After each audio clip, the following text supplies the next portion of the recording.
Assalamu alaikum урматтуу көрөрмандар, амансыздарбы? Сиздер менен Шыдыр KG каналы.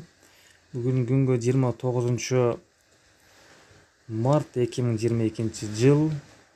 Курс бааларын айтып кете турган болсок, Капитал банктыкы Бишкек шаары Капитал банк саат 9:45 өткөндөгү абалы доллар 84 сом 50 тыйын, евро 93, рубль 90 тыйынга көтөрүлүптүр, Кудайга шүгүр. Казак теңгеси 0,1.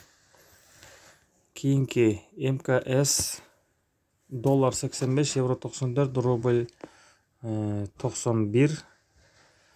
Бунда жогору экен курс бир аз рубльдыкка. Казак теңгеси 0,134.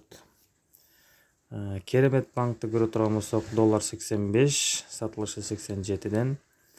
Евро 94, сатылышы 96, рубль 85, ал эми сатылышы 97. Казак теңгеси 0,1. Бизге негизги азыркы учурда керек болуп жаткан рубль боюнча эле көргөзө турган болсок, АКБ Коммерческий банк Кыргызстанды көрсөк 85 тыйын экен.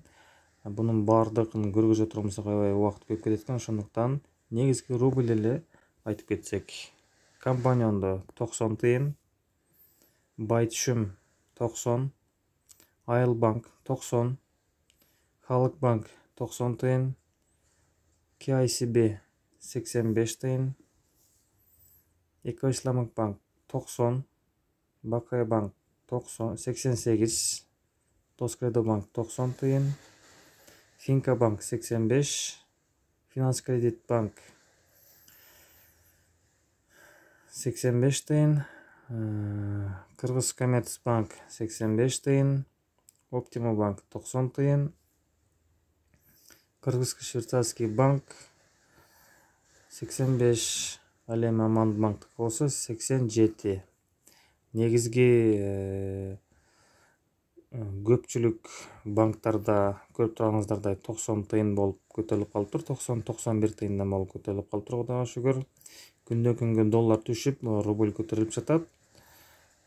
Bundan da жогорулашын каалап тилектеш болуп калабыз. Каналга катталбагандар болсо катталып, подписаться баскычын басып коюңуздар. Видео жаккан болсо лайк басып коюңуздар. Башка адамдардын дагы көрүшүнө себепкер болуп калайлык. Көрүшкөнчө, ассаламу алейкум ва рахматуллахи ва баракатух.